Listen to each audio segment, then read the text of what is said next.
கர்த்தருடைய பரிசுத்த நாமத்துக்கே மகிமை உண்டாவதாக. என்னாகமும் 14ஆம் அதிகாரத்தை பார்க்க போகிறோம்.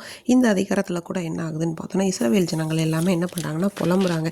என்னென்னு புலம்புறாங்கன்னா, நாங்கள் எகிப்திலே இருந்தால் நல்லாயிருக்கும், இங்கே எங்களுக்கு சாகிறதுக்கு தான் எங்களை கூட்டிகிட்டு வந்தீங்களா அப்படின்னு சொல்லி என்ன பண்ணுறாங்க, புலம்புறாங்க.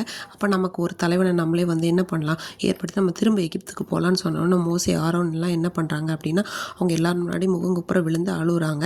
அப்போ உடனே யோசுவாவும் காலேபும் அவங்களுடைய ட்ரெஸ் எல்லாத்தையும் கிழிச்சிட்டு சொல்கிறாங்க, நாங்கள் போய் பார்த்த தேசம் ரொம்ப நல்ல தேசம், தேவன் நம்ம மேலே பிரியமாக இருக்கிறதுனால தான் அப்படி ஒரு பாலும் தேனும் ஓடுற தேசத்தை கொடுத்துருக்காரு, நீங்கள் தேவனுக்கு விரோதமாக கலகம் பண்ணாதீங்க அப்படின்னு சொல்லிட்டு நீங்கள் பயப்பட வேண்டாம், கர்த்தர் நம்ம கூட இருப்பார் அப்படின்னு சொல்லிட்டு இருக்காங்க. ஆனால் இவங்க யாருமே அதை பற்றி என்ன பண்ணல, கேட்கவே இல்லை.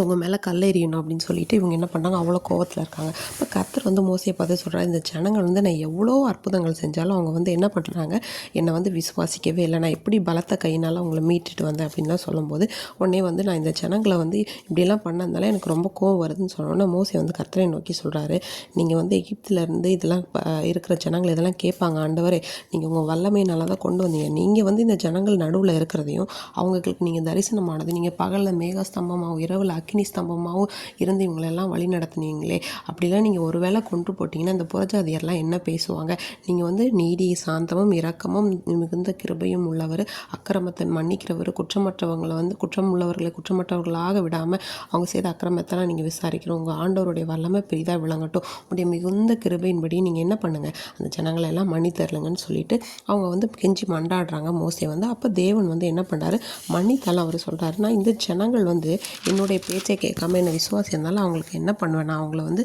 யாருமே அந்த தேசத்தை நான் வாக்குத்தத்தம் பண்ணினதை சுதந்திரிக்க மாட்டாங்க, யோசுவாவும் காலேபும் மட்டும்தான் இதை என்ன பண்ணுவாங்க, சுதந்திரிப்பாங்க அப்படின்னு சொல்லிட்டு சொல்கிறாங்க. அவங்க குழந்தைகள் அவங்க எல்லாருமே 40 வருடம் இந்த வனாந்தரத்தில் இங்கேயே என்ன பண்ணுவாங்கன்னா, அவங்க இருந்தால் அவங்களுடைய ஆத்மாக்கள் இங்கேயே இறந்து போகும்னு சொல்லிட்டு இதை எல்லாரும் கேட்குறாங்க. மோசேக்கும் இந்த மாதிரியெல்லாம் கேட்டவுடனே ரொம்ப கஷ்டமாக இருக்குது. சபையார் எல்லாரும் என்ன பண்ணுறாங்கன்னா, அடுத்த நாள் இந்த மாதிரி ஜனங்கள்லாம் இறந்து போயிட்டாங்கன்னு சொல்லி இது பண்ணவுடனே எல்லாம் மோசேக்கு விரோதமாக என்ன பண்ணுறாங்க, முறுமுறுக்கிறவங்க எல்லாருமே தேவனுடைய சந்தியில் இறந்து போகிறாங்க.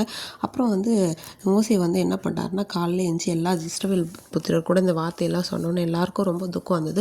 அப்போ ஒன்று என்ன பண்ணுறாங்கன்னா, மறுபடியும் அவங்க தப்பு பண்ணுறாங்க, நான் தேவனை விசுவாசிக்காமல் போயிட்டோம், அவர் எங்களுக்கு நல்லது தான் செய்வார், இருந்தாலும் நாங்கள் இப்போ போய் அந்த தேசத்துக்கு போகிறோம்னு சொல்லிட்டு அவங்க மலை மேலே ஏறும்போது தேவனுடைய வார்த்தை கீழ்ப்படியாமல் அவங்க ஏறினதுனால அவங்க முறியடிக்கப்பட்டு துரத்தப்படுறாங்க. இன்றைக்கி கூட நம்ம வாழ்க்கையில் நம்ம தேவனாகிய கர்த்தருடைய மிகுந்த இருக்கத்தின்படியும் மகத்துவத்தின்படியும் நம்ம பாவங்களை எல்லாம் மன்னித்து நம்மளை வழி நடத்துகிறார். ஆனாலும் அவர் செய்த நன்மைகளை நாம் நினைக்க தகுதியற்றவர்களாக போய் அவரை நினைத்து சில நேரங்களில் முறுமுறுக்கிறோம்.